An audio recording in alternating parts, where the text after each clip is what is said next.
Hunters, today's video is about a build that has returned from the grave. We're talking young Ahamkara's spine, the grenade spamming build which was once removed but has now returned to us here inside of Revenant. Now before we get into all the details on this build, if you do go on to enjoy or find it helpful, if you could leave a like and subscribe to the channel, I would very much appreciate it. And with all that being said, let's just jump into today's video. So first off, let's just cover what young Ahamkara's spine here actually does. So it states that you get increased trip mine grenade duration and blast radius, and ability damage will grant you trip mine grenade energy. What this means is as long as you're dealing damage with your trip mine grenade, you'll always be getting some grenade energy back. And with the increased blast radius, you're basically going to be always hitting stuff with this grenade, so you're always going to be regenerating some energy. Pairing this with some of the obvious abilities like Trip Mine Grenade and Knife Trick mean that you're basically able to always have your abilities up, and then we're also taking advantage of the Acrobatics Dodge, so then we can also take advantage of Knock 'em Down's second ability where while radiant, final blows with your equipped throwing knife fully refund your melee energy. So just literally with those couple of abilities, we always have our melee active, and then young Ahamkara's spine is going to be granting us infinite grenades as well. So you're just going to have all your abilities available whenever you want them.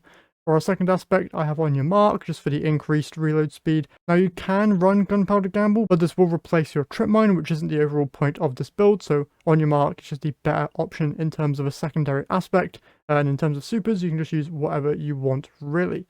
Now in terms of fragments here, I'm using Ember of Torches so that my melee attacks make me radiant, then Ember of Resolve where solar grenade final blows cure me, then I have Ember of Searing, defeating a scorched target grants melee energy and creates a fire sprite, which if you don't know, fire sprites grant you more grenade energy when you pick them up.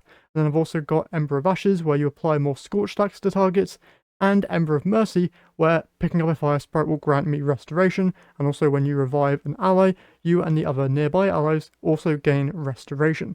So whole load of survivability with this build and a whole load of ability spam, which is a really fun time here inside of Revenant.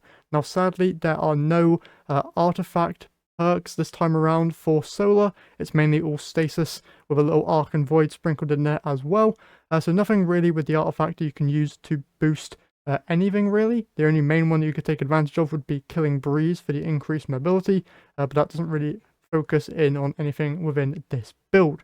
Although you can partner in some grenade launchers to take advantage of the grenade launcher focused perks as well.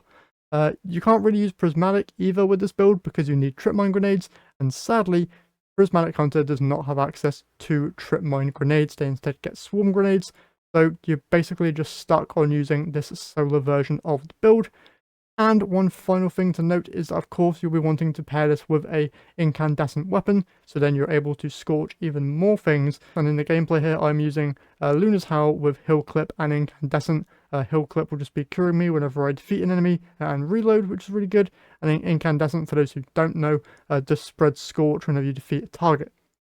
And yeah, that's basically it for this build. Nothing too complicated with it, it's a whole load of fun, and you should definitely try it out for yourself.